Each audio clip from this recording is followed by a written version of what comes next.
Chapter 2 Lunatic's Dream. Dear Journal, what happens to us between sleeping and waking? Every night, when the moon rises, we march like sheep into that deep darkness, not knowing what truth mechanizes the spaces between our heartbeats during such long and noble silence. Are we really the same ponies when we wake up? Or is what rises with the morning merely a carbon copy of the thinking creature that had laid itself down the evening before? What a strange homunculus that thing must be. A golem crafted after the flimsy blueprint of a slumbering soul's final thoughts. That it is no wonder that all of our ambitions, aspirations, and hopes are only residually pursued until the bitter end. What, then, should we call our dreams? Are they the manifestations of regret? Are they the substance of all of our attachments thrown into a searing crucible of mortal fear? Do we dream because we know of loss, of all its colorlessness, across which our wills and desires shatter like eggshells dashed against a brick wall? I used to believe in these things. I saw the fall of night like the mistress of death. Dreaming was a threadbare, skittering whisper, like the flutter of gray wings or the curling legs of an overtuned moth after a short and fruitless life of chasing the invisible purpose behind flame. When a pony is alone and lucid, whilst cast before the great looming darkness of a world that forgets her, dreams serve nothing more than a dissonant overture to a symphony of screams. It was with a very mad notion, then, that I once stumbled upon a miraculous epiphany. A dream is much like a song. Very often do ponies forget the title of the instrumental. On other occasions, ponies are even likely to forget the name of the composer.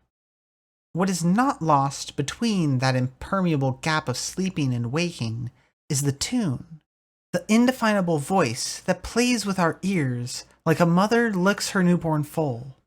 And when we open our eyes to the golden glow of a new dawn, it is something more than our bodies that animates us, something that gives us the tempo to which our hearts can dance, something that makes us crawl out of our beds like a resurrected soul is blessed to climb out of a tomb. Life is a very impossible thing, bleak and dark and dastardly at every turn. But something in the cold void of night, something is black, if not blacker than death itself, slips a tune into our meaty hearts as a gardener plants a seed in inert soil. What grows from our dreams is a symphony, at times an orchestra that has no artist. And like that orchestra, we blossom against the nothingness, until our search, our growth, becomes life itself, becomes something impossible, like remembering the name of a musician that you were never introduced to, only to learn that it was yourself the whole time. I do very much love to dream. Does that make me mad? I dare say, it makes me alive. It was the eve of the summer sun celebration. All across Ponyville, ponies gathered in happy little clusters, forming circles around brilliant bonfires that shone like amber plumes under the crimson kiss of a sunset. The air was filled with laughter, murmur, and music as the villagers prepared for the annual tradition of an entire night spent awake in the joyful sway of camaraderie. Princess Celestia was visiting Baltimore that year, but that didn't stop the Ponyvillians from eagerly greeting the morning sunrise and giving thanks to their patron Alicorn for bringing light to Equestria each day. One soul, however, was anything but jubilant. The Earth Pony sat alone beside a bonfire, displaced from the thick of the crowd. There was a sullen shadow over his orange coat and earthen-brown mane that night, and it matched the stallion's melancholic expression as he stared tiredly into the flames, his ears barely pricking to the music that wafted over his slumped shoulders. As the day slowly died around him, forming a purple roof to the village full of summer merriment, his eyes closed and he exhaled a cold sigh. Just then, there was a cheerful voice echoing over the crackling, burning pyre before him. "Caramel, hey there, dude. What's happening?" Caramel looked up with a start, then breathed easier. He bore a practiced grin, as sweet as his name, and yet just as flimsy. "Hey there, Thunderlane, Blossomforth. What are you two up to?" The Pegasus couple shuffled up to the bonfire where Caramel was seated. "We were just about to ask you the same thing, dude," Thunderlane exclaimed. "The gang's all hanging out beside the town hall building." "Rumor has it that the mayor's godchild, a Wonderbolt, is visiting from Cloudsdale," Blossomforth added with a grin, her freckles illuminated by the nearby tons of flame. "Supposedly, he's going to do some air tricks for all of us before the fireworks start at moonrise." Sounds pretty sweet," Caramel said with a grin, albeit a grin that was already crumbling. "But face it, guys.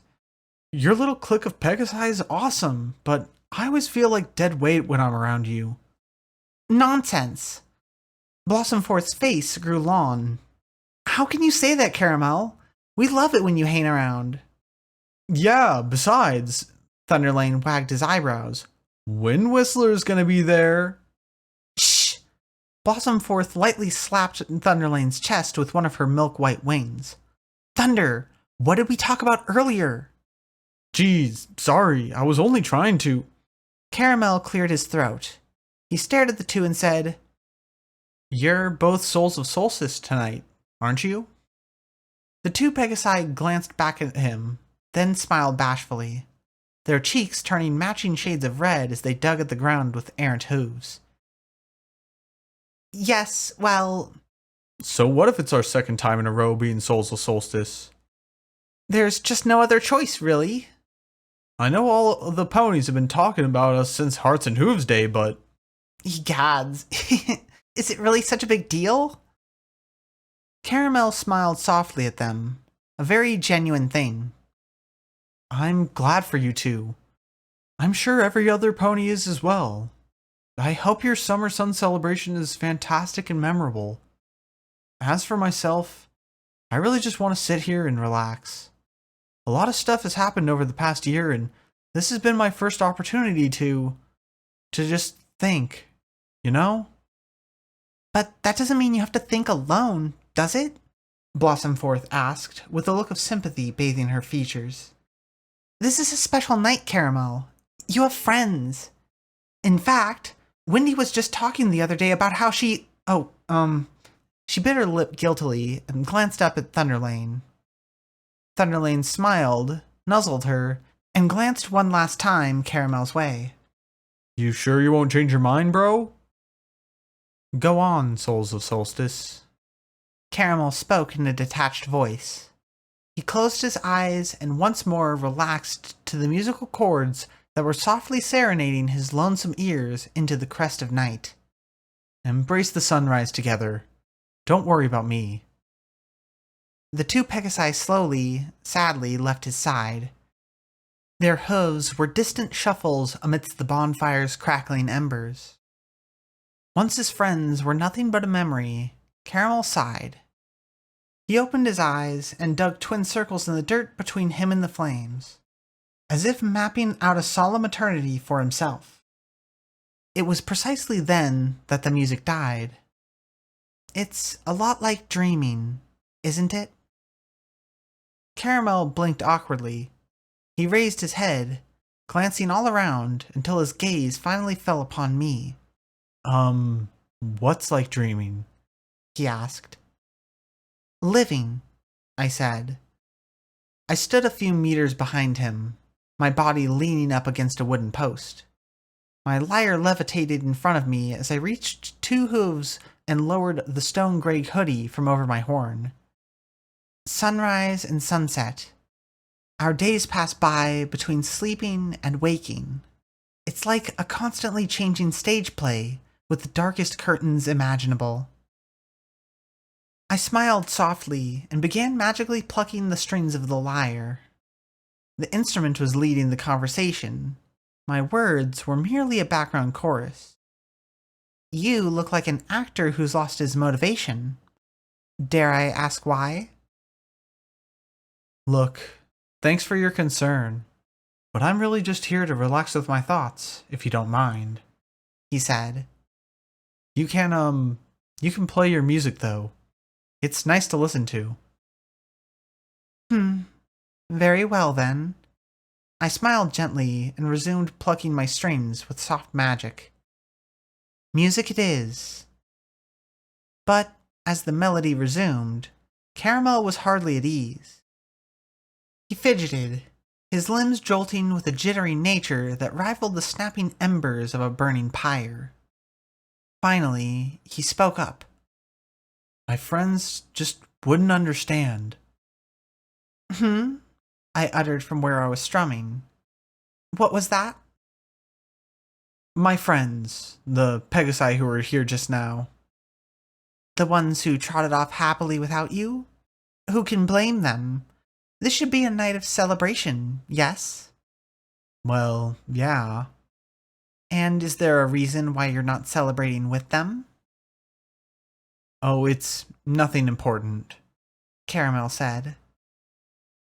Very well then, I'll just be here with my music, I uttered, barely hiding a smile. His jaw tensed. After a flaring of his nostrils, Caramel muttered aloud. I used to love this annual event, but this year it's not so easy. He spoke to me, and yet I was a perfect stranger. Something in the worn edges of his face announced a desperate need to speak, or else I would never have bothered ushering the truth from him to begin with. If nothing else, the summer sun celebration reminds me that so much time has gone by. He weathered a shuddering sigh, his blue eyes returning to blazes before him. And so little good has come of it. I see. I nodded, filling the air with a somber melody that matched the pitch of his voice. So, some pony has a hard time sleeping, much less dreaming. He smirked slightly, then squinted at me. You're not from around here, are you? I'm not about to spread any horrible rumors that your acquaintances would ever remember, if that's what you mean to ask. Oh, it's not that. He spoke, though the wavering in his voice put his honesty in question. It's just that it's the summer sun celebration, and every pony should be home where they're happy. He gulped and added, They should be with the ones they love. I am a long way from home, I said with a cold breath. It was all too quickly replaced with a warm smile as I plucked the lyre boldly, happily. But the ones I love? I wouldn't abandon them for an instant. Now, what about you, good sir? Caramel's face winced as if a horrible dagger was burrowing through him. It's complicated. What can be so complicated that it wrecks something as simple as finding another soul of solstice? I remarked with a grin. I hummed briefly to accompany the notes of my lyre before speaking once more. It's a tradition as old as time. When Princess Celestia first raised the sun over Equestria, she discovered 3 pairs of ponies, the ancestors of unicorns, earth ponies, and Pegasi, and she blessed these souls of solstice with the light they needed to begin a civilization of glory, honor, and love. To this day, every pony has a treasured soul that they cherish above all else. I'm sure you're no exception. Yeah, Caramel mumbled. I suppose it's just that I'm afraid. Aren't we all? But it's no excuse, He exclaimed, frowning, though the anger was hardly aimed at me. Things have been so tough lately. I can handle it on my own, but Wendy... Caramel's frown dissolved to allow a grimace to cross his face. He sighed, slumping once more to the ground before the bonfire. I hummed and strummed a few chords before glancing his way.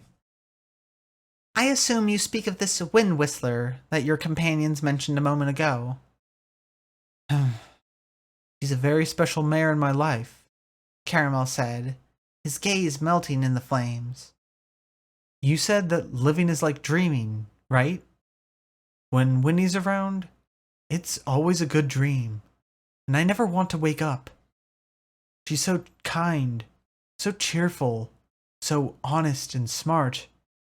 She takes me apart with her laughter, as if I was made from matchsticks, and only the sound of her voice can put me back together again. I giggled and paused in strumming my lyre. Methinks I picked William Flankspear's bonfire this year. He smirked and glanced at me through the corner of his eyes. Wind Whistler herself has said that I sound like a poet, though when I'm around her, I feel like there are marbles in my mouth. I just can never say the right thing. Words seldom work when we want them to, I said. Righteously, I resumed strumming the lyre, filling the spaces between my breath with harmony. So, why isn't Wind Whistler here with you? I'd pay 100 bits to see marbles spill out of a grown stallion's mouth. I'd ask her to be Souls of Solstice with me in a heartbeat, but... But what? It wouldn't be right, he said defeatedly. Oh? Caramel gulped, after a collapsing breath, finally let it all out. Life on my family's farm has hit rock bottom. Our celery stalks are dying, and we can't produce the crops to meet this year's coming harvest. My mother and father have resorted to selling livestock, but even that isn't helping us where we need it to. I've taken on 2 separate jobs in town just to provide the support I can, but I fear that it's already too late. My family's gotten in contact with some distant relatives in Winnipeg. We're seriously thinking about moving out of town before hearthwarming, ditching the farm, selling it, and everything. I suppose I could stay in Ponyville, but what kind of life would that be? In a best-case scenario, I'd be living out of an apartment, barely finding time to sleep between 2, maybe even 3 jobs. It most definitely sounds like a case of hard luck, I said with a sagely nod. Though, I must be forward and ask, just what does this have to do with the fact that you're not spending time with Wind Whistler at the moment? We've been getting closer and closer for the better part of a year, Caramel said. She only knows so little about the horrible stuff that I've been going through. Things in my life are about to get crazier and... He clenched his eyes shut and shuddered briefly. She's so happy and full of life. She doesn't need to be weighed down by a lousy earth pony like me. She doesn't need my troubles clouding her blue skies. I love her. I really do. And that's why I gotta let her go. I hit a heavy note. Its reverberations danced sharply between us as I cast a curious glance his way. Oh, really? If I ask her to be my soul of solstice, it'd only be giving the wrong message, he muttered. It's the summer sun celebration, the mark of a new year. For me, at least. It's time I committed myself to what I need to do for my future. And for her future as well. He gazed woefully into the flames, as if the happier colors of his life were being tossed into the consuming fire. It's time I just gave up. Gave Wendy up. It's all for the best. I nodded. It's always for the best when we let a dream die before it finishes itself, I said in a droning voice. After all, when the dream gets us to where we want to be, then there's no point in dreaming any longer, is there? Caramel blinked. He glanced up at me with a scrunched face. Huh? I giggled. Doesn't make much sense to you either, does it? I resumed strumming, this time tossing a cheerful rhythm his way. Tell me, have you ever heard the tale of the mad pony? Caramel scratched his own head in confusion, then ultimately smirked at me. What, you fancy yourself a bard? I've been sillier things before. Would you like to hear it? What, the tale? He gulped and turned once more towards the flames. I don't know. Is it long? I glanced up at the western horizon. There was still a sliver of crimson across the edge of the world. The moon was nowhere to be seen. It's short enough, as are all good things in this precious world. If you would prefer, I'll say nothing and let my lyre do the talking. It makes very little difference either way. I'm good. I'm not really going anywhere. He sighed and stared off at the distant bonfire where other ponies were currently engaged in crowded conversations, and all of them laced with the cheerfulness he was sorely lacking. Besides, I could use a good story. Life's been a dull novel as of late. I smiled. The best audience is an innocent audience. The challenge is in keeping that audience innocent through to the end of the story. Without a moment's hesitation, I raised my lyre high above my head and let the ensuing notes soar majestically above the reach of the bonfire's flame. The tale of the mad pony starts in a town much like this one, and during a summer sun celebration, just as jubilant and fancy as the one we're about to enjoy now. The villagers of this town were full of ecstasy and joy. You see, the eve of the summer sunrise was a lot longer and immeasurably darker than most that year.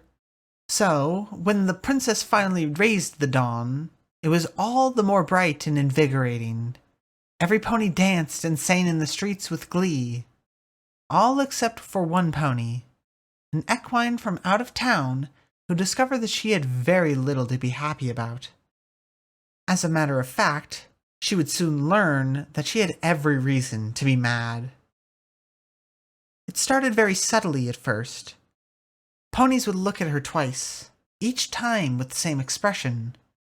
Then ponies would wave at her once more, as if greeting her over and over again. Then there were citizens that she absolutely knew she had come in contact with before, only they treated her as though she was as much a stranger as when she first arrived in town days before. I don't get it. Haven't we talked before? She would ask them. Weren't you there to treat me when I woke up in the hospital from a concussion? And you, weren't you two the ones who found me unconscious in the shadow of the town hall building just this morning? The ponies merely gave her blank gazes, shook their heads, and carried on with their vibrant celebration. The entire town was in the throes of summer sun festivities, and there the one pony was, standing all by herself, coming to terms with the fact that she was not only alone in her predicament, but she was cursed. Of course she was cursed. What else would you call her sudden situation? She began shoving her face into the gaze of every pony she could find, her rapid breath reaching a fevered pitch as she asked, begged, demanded that someone remember her. With each attempt, the villagers only grew more and more oblivious to her desperation. It was as though every single thing she said, shouted, or sobbed was immediately thrown into a deep well of forgetfulness. It's one thing to be ostracized, banished, even executed.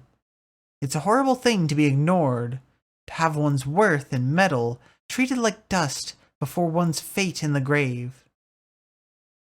Why are you all doing this? She began to shriek, to scream. Is this some kind of cruel joke? Some pony, any pony, please pay attention to me. But her pleas fell on deaf ears. No matter how startled or shocked a villager was, he or she would only forget about her moments later. She began to wonder if she was dreaming, for only a nightmare could be painted with such heartless colors. In desperation, the pony resorted to drama befitting of an absurd stage play and began kicking her hooves all about, knocking down effigies of the princess and shattering market vendors full of celestial trinkets. When even these feats of hysteria weren't enough to faze her fellow equines, she went against her better nature, against her last bulwark of decency, and tossed a summer sun torch into a nearby flower garden, setting ablaze the front of the town's court building. Immediately, the festival ceased as every villager within the view of the smoldering chaos ran to grab buckets of water and stop the inferno. The pony merely stood there within the glow of her conflagration, boasting loudly about her horrible act of arson. And, sure enough, a pair of police stallions hoisted her towards the jail on the far end of town. The pony couldn't have been happier.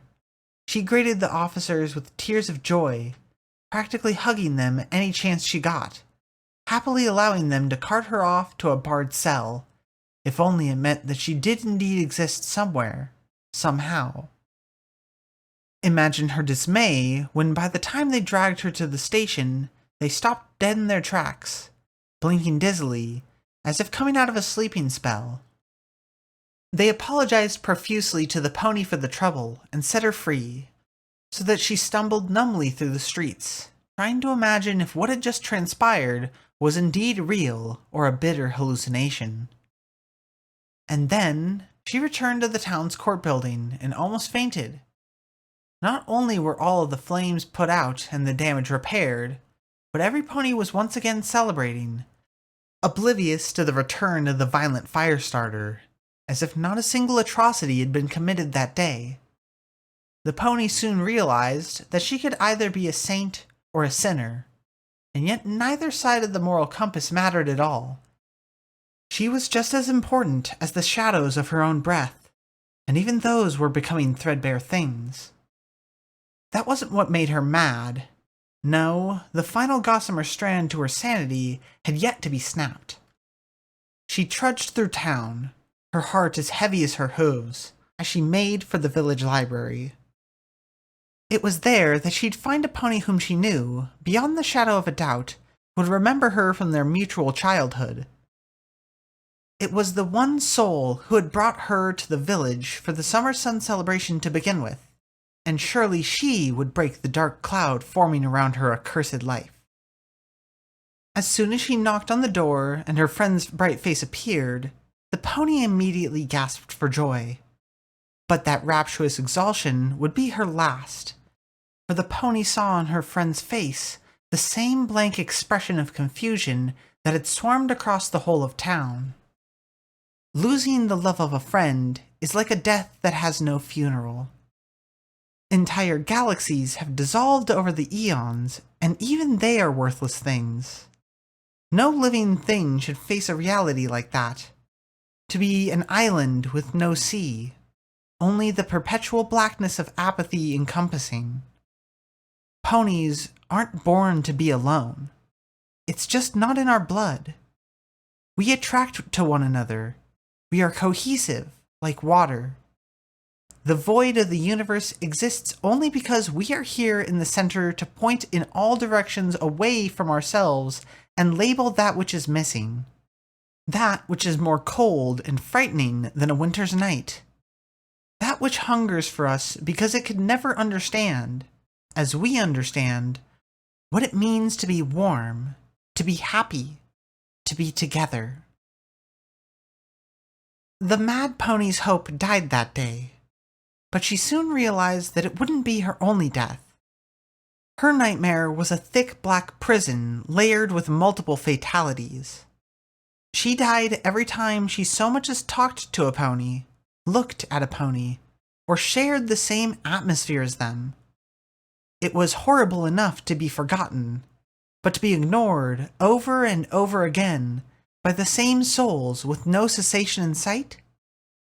She lurched through the streets like the corpse she suddenly realized she would forever be, woefully stretching the lengths of her mind in want of a solution to a horrible dream that she kept waking up from and yet would never end. How do you wake from an endless dream? it was no longer a matter of living or not living. She had to assault the dream, that damnable masquerade of misery, and then the pain and loneliness would stop. What lay beyond the last breath of slumber may have been blacker than black, but the pony suddenly realized that oblivion was harmless to a soul no longer possessed with the ability to see. The day was coming to an end, and the celebration had come and gone. All of the festive decorations had been removed from the center of town. It was late in the evening. Citizens were getting ready to sleep. She was getting ready to sleep too.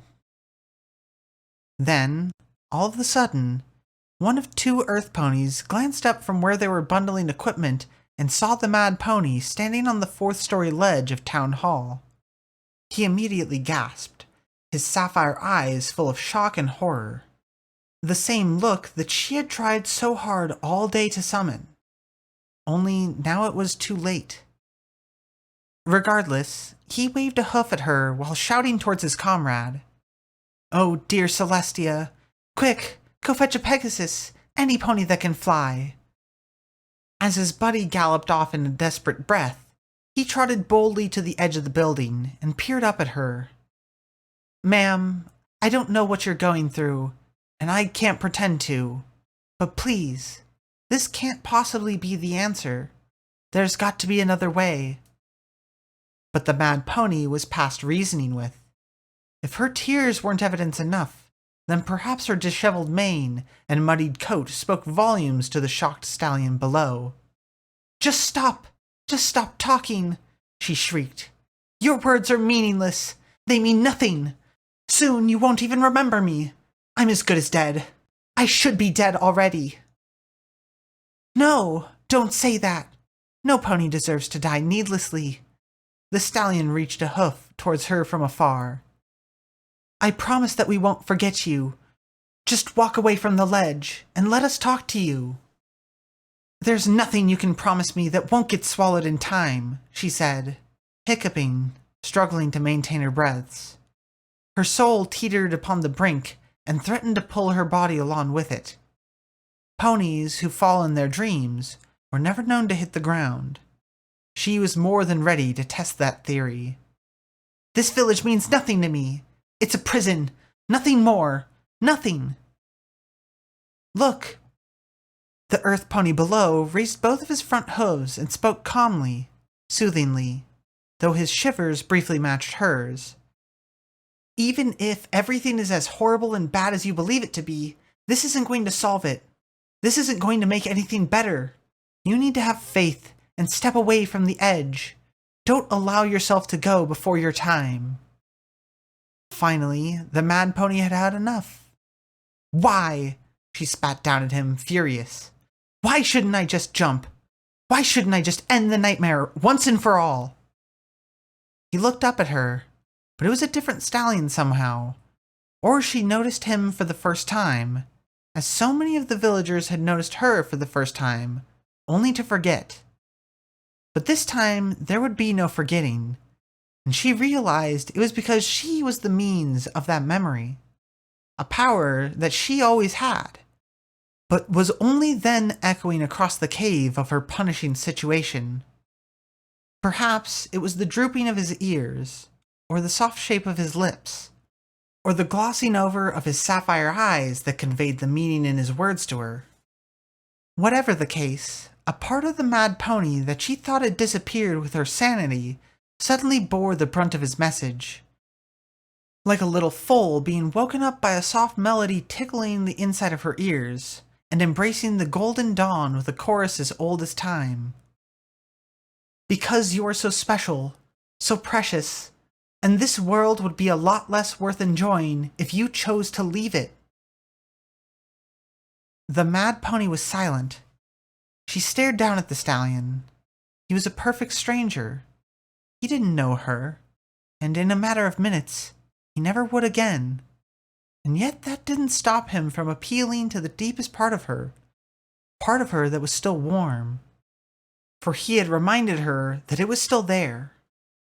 In mere seconds, he could very well have made her, or remade her, for the simple fact that he could and wanted to. He was the one that was precious, for he didn't know that in a matter of time he would be gone, a mere shadow burned against the walls of the mad pony's beleaguered mind. And it was then that she realized how selfish she had been in her anguish and despair. She was not the one dying multiple times over and over again. These ponies, these beautiful villagers, were the ones dying repeatedly. They were nothing more than amnesiac shades of their past hosts, paper facades of souls that had once graced the earth with the right to bear every thought that crossed their mind into righteous permanence, but couldn't because the mad pony was there to bring their dreams to an end. The entire village was dying, with ponies falling left and right into oblivion, for she, a cursed pony, had the blatant audacity to gallop across their lives and impart her pestilence upon them. And there were so many of them, countless ponies who briefly laughed and smiled at her, far too many to dig graves for, only to sing songs of, like the vibrating tune coming to life in the back of her head. A chorus that repeated itself louder and louder with each heartbeat, for hers was beating for the stallions, for his priceless words that would soon rocket their way into oblivion far faster than she could ever jump her pitiful self. All of these ponies' faces were snapshots, joyous and beautiful until the end of time, like she had every ability to be. If only she was courageous. If only she was mad. Mad for the sake of making a life out of a nightmare and discovering the secret colors hidden within. Before this epiphany finished illuminating her more than any sunrise ever could, a cold chill ran across her body, and she knew that something that was briefly there was lost forever, because the stallion was already starting to blink dazedly like a waking infant in his crib. But as the stallion's dream ended, and his tears disappeared, they rediscovered themselves in her eyes. She smiled for the first time in days, and stepped away from the edge of the building side. My lyre lamented the end of the day. Though it has a sad sound to it, it was laced with happiness, as my gentle smile was. I stood across from Caramel, finishing the story under the purple blanket spread of falling night. The mad pony's curse did not end that day. As a matter of fact, it was only the beginning. But with it was born something else, a deep and sincere warmth that would carry her through the frigid months to come. Her madness would be her drive. It'd give her the bravery and persistence she needed to live the life of a lunatic's dream, singing songs to those who would forget the face of the performer with the meager hope that they'd find meaning in the performance. For, you see, a memory is only a shadow once it's been lived, once it's been drained of all of its flavor. However, it is music that can carry the sincere vibrations of one's heartstrings, like a tune that wakes us from our darkest dreams, or a timeless carol that pierces all of history's legacies of death and loss. The stallion taught this to the mad pony. In one simple breath, he showed her that no matter how bleak her curse was, she still had the power and the duty to seize the moment and live.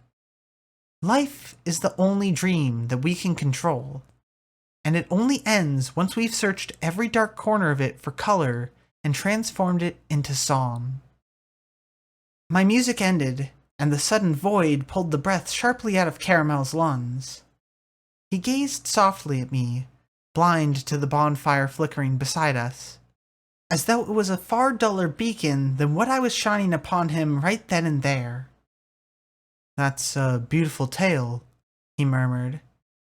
"It's sad, and yet... You cannot have sadness without felicity," I said softly, my grin as fragile as my next few words. "We are here now, happy and healthy and delightful. But, like a memory, even this too will fade away. and all then share songs with a void. Loss and love have their places in this world. We can accept them with despair or delight. I choose the latter because it at least makes loss something that is quiet and serene. For all have known that I enjoy the warm currents of my existence with grace and dignity. Our days on this earth can too easily become an asylum, built by our fears and patrolled by our regrets. We have it within ourselves to stop worrying about the towers of security we can build for ourselves in the future, and simply enjoy the sizzling bonfires erected before us now. And I assure you, it's not something that is even remotely cherished on our lonesome. Caramel gulped, and his blue eyes glossed over. Wind Whistler loves me, and I only want to love her back, but how can I love her if I have nothing to give her? You can give yourself, I said, strumming the lyre so that the melody of the tale could reach his ears once again. You can give yourself and live with her, so that the two of you can be more than just memories, and you can embrace the sunrise together, no matter how bleak the next day may seem, because you can afford to be so much, and because this world would be so much less enjoyable if you gave up something so precious. He smiled painfully. Something bright lit up the edges of his eyes. I could recognize that bright pale orb in my sleep, and I knew that I had been doing just that for a solid year. I struggled through the sudden shiver to stare at Caramel's face as he said, "Did this mad pony ever find an end to her curse?" I gulped.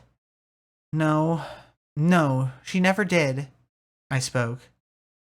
But she couldn't deny the fact that it gave her opportunities that no other pony could enjoy. Opportunities to sing songs of things that even she realized that she had forgotten herself. Still, I took a deep breath, gazing briefly into the fire. She would give up all of that intuition and knowledge, even for a single day, if she could just find the stallion who had changed her life.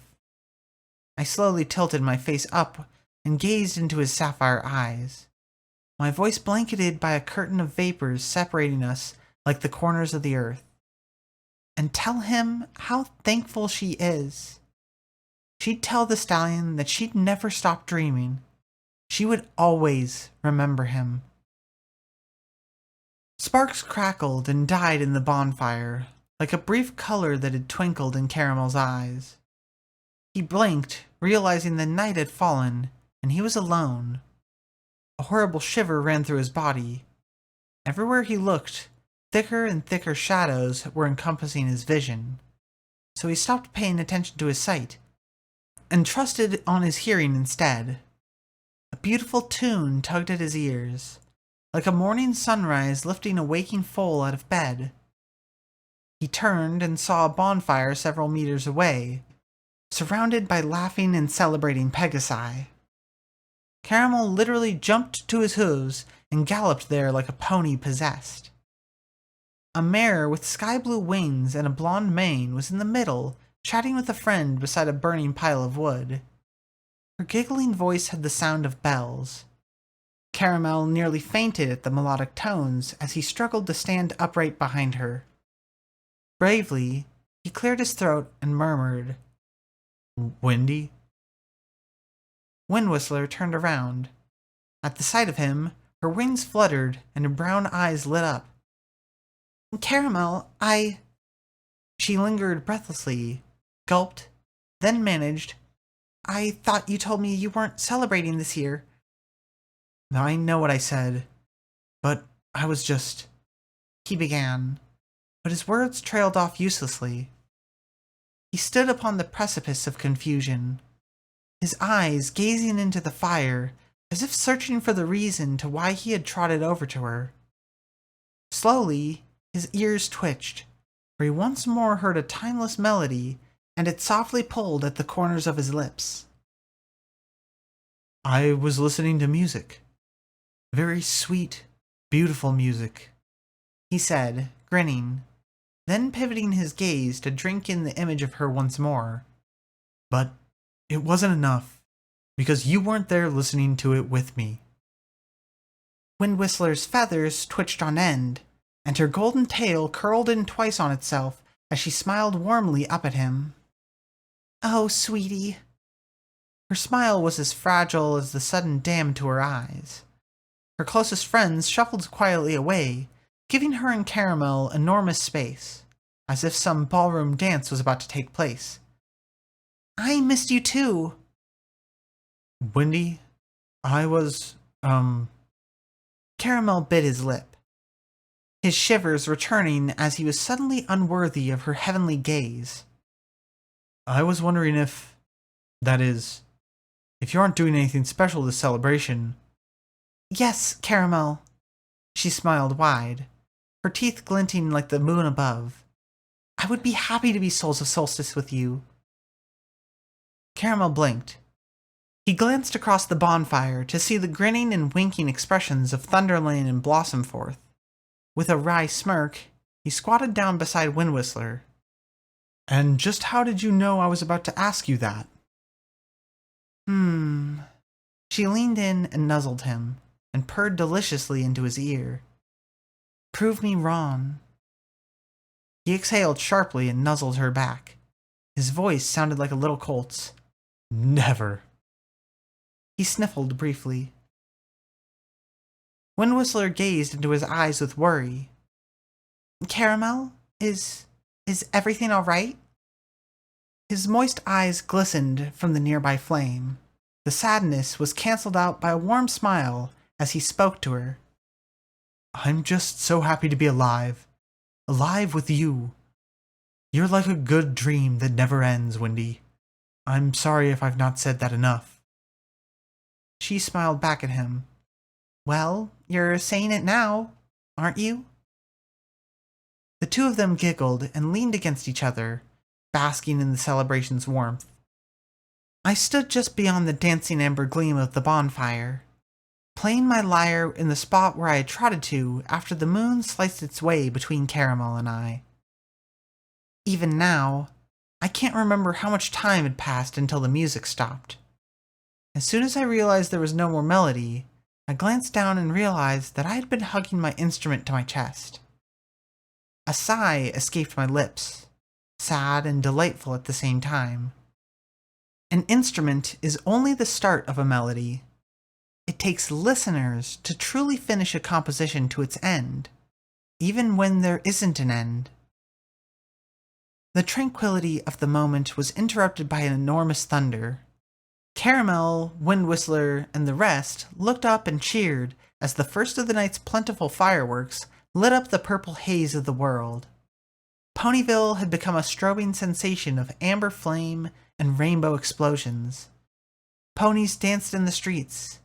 Fillies, colts, mares, and stallions alike, souls of solstice, who mutually promised with their jubilant cheer to stay awake through to the next morning, when it was up to their patron princess to bring forth a literal glow to the world that mirrored the prancing joy in their heart. They were so busy with their festivities that hardly a villager noticed one pony marching through the heart of the event, a pony who was not lit up by the bonfires, a pony to whom the fireworks gave no shadow. I paused halfway through trotting out of the center of town, looking over my shoulder. For a moment, there I saw, or thought I saw, a trail of my own hoofprints disappearing behind me in the bright moonlight, at a hauntingly even pace. Upon such a dreamlike sight, I did what only a mad pony would do. I smiled. If all I care about in life is the imprints I make in this world, then the most I will ever leave is a grave.